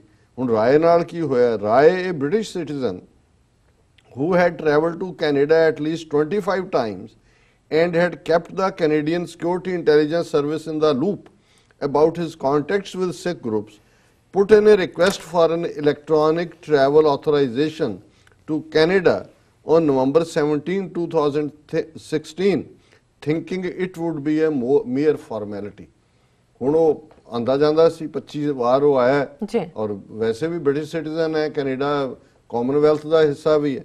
ਔਰ ਉਹਨੇ 17 ਨਵੰਬਰ 2016 ਨੂੰ ਉਹਨੇ ਕਿਹਾ ਜੀ ਬਾਰ-ਬਾਰ ਜਿਹੜਾ ਐਂਟਰੀ ਜਾਂ ਦੂਜੇ ਕੋਲੋਂ ਇਹ ਜਿਹੜੀ ਇਲੈਕਟ੍ਰੋਨਿਕ ਟਰੈਵਲ ਆਥੋਰਾਈਜੇਸ਼ਨ ਹੈ ਉਹਦੇ ਲਈ ਅਪਲਾਈ ਕੀਤਾ। However, the ETA clearance usually done within 24 hours never came and Rai was unable to join Madhav in Canada। Two people familiar with the development said, ਉਹਨਾਂ ਨੇ ਕੈਨੇਡਾ ਨੇ visa ਹੀ ਨਹੀਂ ਦਿੱਤਾ ਉਹਨਾਂ ਨੂੰ। ਉਹ ਮਾਧਵ ਉੱਥੇ ਡੀਕਦਾ ਰਿਹਾ। ਜਿਨ੍ਹਾਂ ਨੂੰ ਮਿਲਾ ਕੇ ਸਰੈਂਡਰ ਕਰਾਉਣਾ ਸੀ ਉਹ ਕਹਿੰਦੇ ਜੀ ਅਸੀਂ ਤਾਂ ਜੇ ਰਾਏ ਨਾ ਆਇਆ ਤੇ ਅਸੀਂ ਤਾਂ ਨਹੀਂ ਕਰਦੇ ਗੱਲ ਜੀ ਹਾਂਜੀ ਵੀ ਸਾਡਾ ਆਕਾ ਲਿਆਓ। ਹੁਣ ਆਕਾ ਕੈਨੇਡਾ ਨੇ ਨਹੀਂ ਵੜਨ ਦਿੱਤਾ। ਉਹਨਾਂ ਨੇ ਦੇਖ ਲਿਆ ਕਿ ਵੀ ਇਸ ਤੋਂ ਇਹ ਗੱਲ ਸਾਹਮਣੇ ਆਈ। ਅੱਗੇ ਫਿਰ ਲੰਬੀ ਚੌੜੀ ਕਹਾਣੀ ਹੈ ਕਿ ਵੀ Madhav who had earlier participated in similar talks with UK based Sikh groups also organized by Rai and had plans to discuss the terms of a dialogue with Canada based Sikh groups were angered after he was left cooling his heels in Toronto। ਉਹ Toronto ਬੈਠਾ ਢੀਕ ਰਿਹਾ, ਪਕੌੜੇ ਖਾ ਰਿਹਾ, ਰਾਏ ਨੂੰ visa ਨਹੀਂ ਦੇ ਰਹੇ, ਜਿਨ੍ਹਾਂ ਦੇ ਨਾਲ ਉਹ ਸਾਰਾ ਅੱਗੇ ਸੌਦੇਬਾਜ਼ੀ ਹੋਣੀ ਸੀ ਉਹ ਸਾਰੇ ਮੁੱਕਰ ਗਏ। one of the two added on condition of ਇਹ ਜਦੋਂ ਹੁੰਦਾ ਨਾ ਇਹ ਏਜੰਸੀਆਂ ਦੇਖਿਆ ਜੀ ਦੋ ਬੰਦਿਆਂ ਨੇ ਖਾਸ ਦੱਸਿਆ, ਇੱਕ ਦੋਵਾਂ ਚੋਂ ਇੱਕ ਨੇ ਦੱਸਿਆ ਜੀ। ਫਿਰ ਉਹਨਾਂ ਨੇ ਕਿਹਾ ਕਿ ਜੀ ਇਹ ਜਿਹੜੇ ਨੇ in Rai's absence the key Sikh groups refused to join the talks and Madhav could only meet two representatives Ranjit Singh and Parminder Singh before he left Canada for USA after 24 hours this person added। ਇਹ ਦੋ ਟੁਚੇ ਜਿਹੜੇ ਨੇ ਇਹ individually ਉਹਨਾਂ ਨੇ ਮਿਲ ਲਿਆ ਜੀ, ਲੇਕਿਨ ਜਿਹੜਾ ਉਹ ਸਾਰੀ ਖੇਡ ਕੈਨੇਡੀਅਨ ਏਜੰਸੀਆਂ ਨੂੰ ਸਮਝ ਆ ਗਈ ਕਿ ਵੀ ਇਹ ਤਾਂ ਕੋਈ ਹੋ ਰਿਹਾ, ਉਹਨਾਂ ਨੇ ਸਾਰਾ ਬਲੌਕ ਕਰਤਾ। ਫਿਰ ਉਹਨੇ ਰਾਏ ਜਿਹੜਾ ਉਹ ਹੁਣ ਜਨੀਵਾ ਦੇ ਵਿੱਚ ਜਦੋਂ ਅੱਜ ਕੱਲ੍ਹ ਹੈਗਾ ਤੇ ਉਹਨੇ ਕੀ ਦੇਖੋ ਮਤਲਬ ਹੁਣ ਇਹ ਜਿਹੜੀ ਖੇਡ ਹੈ ਇਹ ਜਦੋਂ ਤੱਕ ਇਹਨਾਂ ਦੀਆਂ ਸਟੋਰੀਜ਼ ਨਾ ਆਣ ਪਲਾਂਟ ਪਤਾ ਹੀ ਨਹੀਂ ਲੱਗਦਾ ਜੀ। Rae currently in Geneva for meetings at UN on Wednesday accused the Canadian government of sabotaging the Indian government's efforts to engage Sikh separatists in a dialogue। ਕਹਿੰਦਾ ਜੀ ਕੈਨੇਡੀਅਨ ਗਵਰਨਮੈਂਟ ਨੇ ਜਿਹੜਾ ਉਹ ਸੈਬੋਟਾਜ ਕਰ ਦਿੱਤਾ। ਹੁਣ ਰਾਏ ਕੀ ਕਹਿੰਦਾ, he said Canadian authorities had formally told him about his ETA being denied on security grounds only on January 27th to the। और ये राय ਜਿਹੜਾ ਇਹਦੀ ਐਂਟਰੀ ਅਮਰੀਕਾ 'ਚ ਵੀ ਬੈਨ ਹੈ ਜੀ। ਸੋ ਜ਼ਾਹਰ ਹੈ ਐਵੇਂ ਨਹੀਂ ਬੈਨ ਕਰਦੀਆਂ ਏਜੰਸੀਆਂ। ਔਰ ਇਸ ਲੈਵਲ ਦਾ ਬੰਦਾ ਜਿਹੜਾ ਆ ਜਾ ਰਿਹਾ ਗੱਲਾਂ ਕਰਾ ਰਿਹਾ ਉਹਨਾਂ ਨੂੰ ਹੁਣ ਕੈਨੇਡਾ ਨੇ ਆਲਰੇਡੀ ਏਅਰ ਇੰਡੀਆ ਦਾ ਸਵਾਦ ਚੱਖਿਆ ਹੋਇਆ ਕਿ ਇੰਡੀਅਨ ਏਜੰਸੀਆਂ ਨੇ ਕਿਉਂ ਪਬਲਿਕਲੀ ਉਹ ਜੋ ਮਰਜ਼ੀ ਕਹੀ ਜਾਣ ਇੰਡੀਅਨ। ਪਰ ਜ਼ਾਹਰ ਹੈ ਕਿ ਉਸ ਵਾਕਿਆ ਤੋਂ ਫੌਰਨ ਬਾਅਦ ਦੋ ਜਿਹੜੇ ਡਿਪਲੋਮੈਟ ਆਟਵਾ ਦੇ ਵਿੱਚ ਸੀ ਜਿਨ੍ਹਾਂ ਦੇ ਵਿੱਚ ਕਾਲੂ ਵਾਲੀਆ ਸੀ, ਪੱਗ ਵਾਲਾ ਸੀ, ਉਹ ਉਹਨਾਂ ਨੇ ਪਰਸੋਨਾ ਨੌਨ ਗ੍ਰੇਟਾ ਬਣਾ ਕੇ ਬਾਹਰ ਕੱਢੇ ਸੀ। ਉਹਨਾਂ ਨੂੰ ਨਜ਼ਰ ਆ ਗਿਆ ਸੀ RCMP ਔਰ ਦੂਜਿਆਂ ਨੂੰ ਕਿ ਸਾਰੀ ਖੇਡ ਜਿਹੜੀ ਹੈ ਇਹਨਾਂ ਦੀ ਹੈ, ਭੋਲੇ ਭਾਲੇ ਸਿੱਖ ਇਹਨਾਂ ਦੇ ਟਰੈਪ 'ਚ ਫਸ ਗਏ। ਔਰ ਹੁਣ ਜ਼ਾਹਰ ਹੈ ਵੀ ਇਹਨਾਂ ਨੂੰ ਇਹ ਨਜ਼ਰ ਆ ਗਿਆ ਵੀ ਇਹ ਟਰੈਪ ਕੋਈ ਹੋਰ ਲੇ ਕਰ ਰਹੇ ਨੇ ਇਹ। ਔਰ ਉਹਨਾਂ ਨੇ ਦੇਖਿਆ ਵੀ ਇਹ ਜਿਹੜਾ ਇਹਨਾਂ ਦਾ ਦਲਾਲ ਹੈ ਇਹਨੂੰ ਬਲੌਕ ਕਰੋ। ਸੋ ਆਰ.ਐਸ.ਐਸ ਵਾਲਾ ਮਾਧਵ ਆ ਕੇ ਬੈਠਾ ਹੈ, ਦਲਾਲ ਬਲੌਕ ਹੋ ਗਿਆ। ਔਰ ਹੁਣ ਜਿਹੜਾ ਰਾਏ ਹੈ ਦਲਾਲ, ਜਦੋਂ ਦਲਾਲ ਦੀ ਪੂੰਛ ਤੇ ਪੈਰ ਧਰਿਆ ਉਹ ਕਹਿੰਦਾ Trudeau should stop pretending that he is defending freedom of expression of Khalistanis and come clean that his government has obstructed the peace dialogue process between the Modi government and Sikh separatist rise। ਤੂੰ ਮਾਮਾ ਲੱਗਦਾ, ਤੈਨੂੰ ਕਿਹਨੇ authorise ਕੀਤਾ ਕਿ ਤੂੰ dialogue ਕਰ ਔਰ ਬਿਹਾਈਂਡ ਦਾ ਟੇਬਲ ਤੂੰ ਬਿਹਾਈਂਡ ਦਾ ਕਰਟਨ ਤੂੰ ਕੀ ਕਰਤੂਤਾਂ ਕਰ ਰਹੇ ਜੀ। ਸੋ ਜ਼ਾਹਰ ਹੈ ਇਹ ਖੇਡ ਹੈ।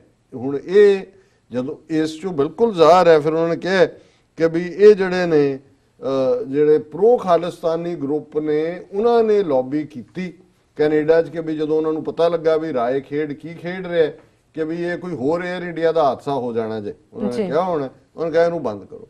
ਸੋ ਉਹਨਾਂ ਨੂੰ ਇਹ ਨਹੀਂ ਹੈ ਕਿ ਜੀ ਉਹ ਹਰਜੀਤ ਸੱਜਣ ਦਾ ਪਿਤਾ WSO ਸੀ ਕਿ ਉਹ ਖਾਲਿਸਤਾਨੀ ਹੈ।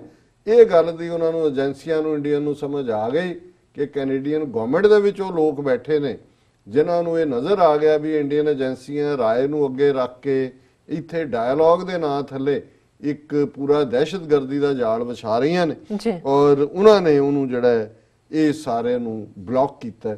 ਸੋ ਮੈਂ ਸਮਝਦਾ ਹਾਂ ਕਿ ਵੀ ਇਸ ਤੋਂ ਕਾਫੀ ਅੱਗੇ ਚਲੇ ਗਏ। ਦੂਸਰੀਆਂ ਇਸ ਇਸ਼ੂ ਨੂੰ ਅਸੀਂ ਜਾਰੀ ਰੱਖਾਂਗੇ ਕਿ ਹੁਣ ਵੀ ਇਸ ਖੇਡ ਨੂੰ ਕਿਵੇਂ ਖੇਡਿਆ ਜਾ ਰਿਹਾ ਔਰ ਇਸ ਬਾਰੇ ਕਿ ਇਹ ਕਿਵੇਂ ਇੰਡੀਅਨ ਏਜੰਸੀਜ਼ ਨੇ ਉੱਥੇ ਇਹਨੂੰ ਸੈਬੋਟਾਜ ਕੀਤਾ ਜੀ।